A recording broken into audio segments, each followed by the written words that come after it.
The party itself was a spectacle unlike any other. Celebrities, influencers, and industry insiders mingled amidst the mansion's opulent interiors, their laughter and chatter punctuated by the beats of pulsating music. The air was thick with an intoxicating blend of excitement, decadence, and chaos.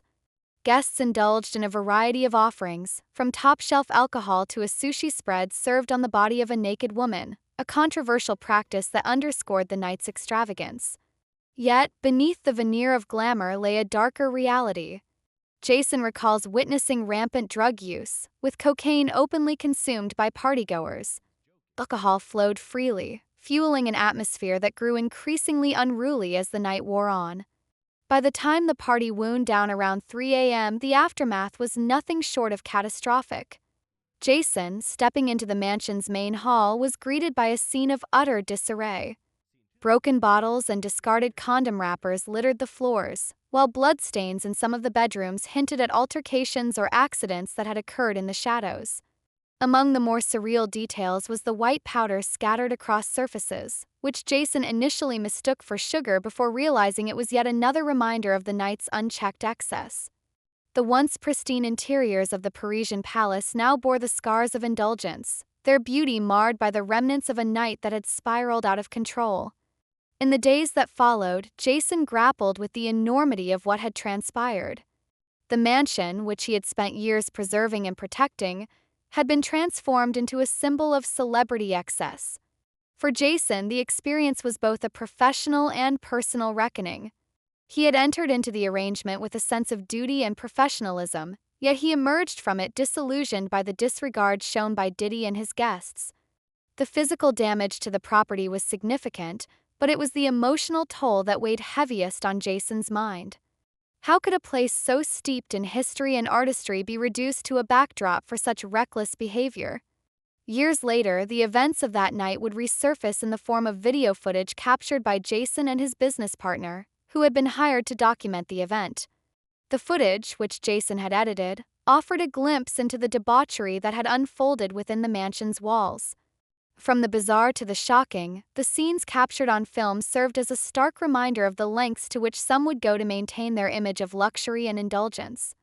For Jason, the footage was both a validation of his account and a source of internal conflict.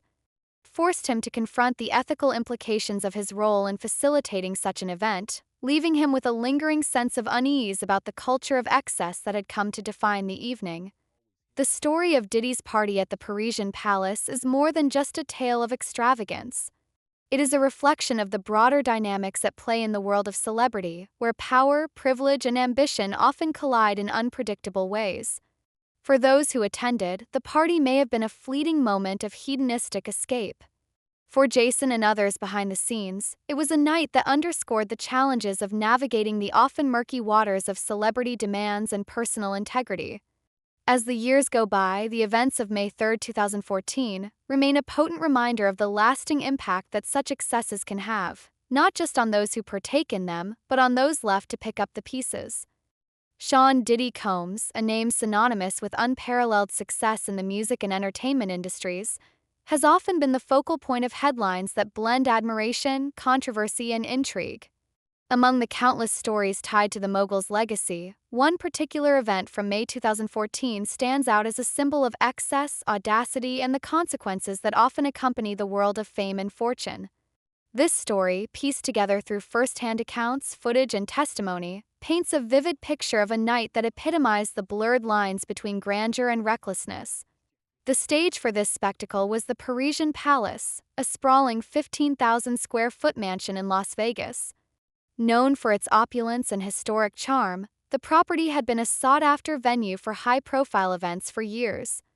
Overseeing its operations was Jason Haight, a seasoned property manager whose tenure at the estate spanned more than a decade. Between 2005 and 2017, Jason was not only the caretaker of this architectural masterpiece but also its gatekeeper, navigating the complex demands of its elite clientele while preserving its integrity. In April 2014, Jason received an unexpected call from a representative of Diddy. The request was straightforward yet laden with implications. The music mogul wanted to rent the Parisian palace for a single night to host a birthday party for fellow rapper Meek Mill. The date, May 3rd, was no coincidence. It coincided with the highly anticipated boxing match between Floyd Mayweather and Marcos Maidana, ensuring that Las Vegas would be the epicenter of entertainment that weekend. Diddy, known for his flair for the dramatic, intended to capitalize on the city's buzz by hosting an event that would outshine them all. From the outset, the preparations for the party were anything but ordinary. Jason recalls the meticulous demands laid out by Diddy's personal assistant, who served as the intermediary between the music icon and the property manager. Chief among these was the installation of new double-sided locks on all the mansion's bedroom doors. The locks were to be delivered unopened, installed under supervision, and both sets of keys handed exclusively to Diddy. While the rationale behind this request was framed as a matter of security, the implications were impossible to ignore. Why such a level of control over the bedrooms? What was Diddy's vision for the night? These questions lingered as Jason, bound by professionalism and the lucrative nature of the agreement, complied with the demands. The Parisian palace itself was a marvel of design and craftsmanship. Constructed at an estimated cost of $7.5 million, the mansion boasted features that set it apart from even the most luxurious properties in Las Vegas. Among its highlights were hand-painted ceilings, the work of artist Thomas Bassetti, whose intricate designs had taken 8 years to complete. The estate's period architecture extended to its solid wood doors, adorned with crystal knobs and brass mortise locks, all of which contributed to its historic and aesthetic value. For Jason, maintaining these features was a labor of love, and he took great care to emphasize their significance to clients. Yet Diddy's team, unfazed by the mansion's grandeur or its fragility, made it clear that cost was no barrier.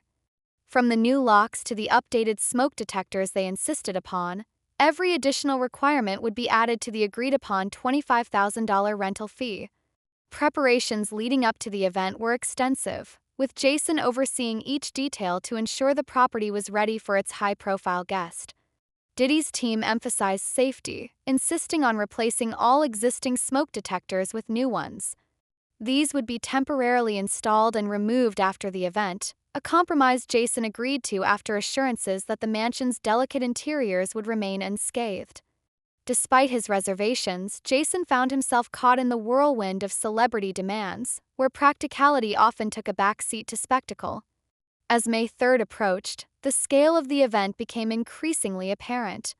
What had initially been described as a gathering of 850 guests ballooned to nearly 900, a testament to Diddy's unparalleled ability to draw a crowd. The mansion transformed into a hub of activity, with caterers, decorators, and security personnel working tirelessly to bring Diddy's vision to life. For Jason, the night promised to be both a logistical challenge and a test of his resolve. Stationed in a detached guest house on the property, he remained on call, ready to address any issues that might arise.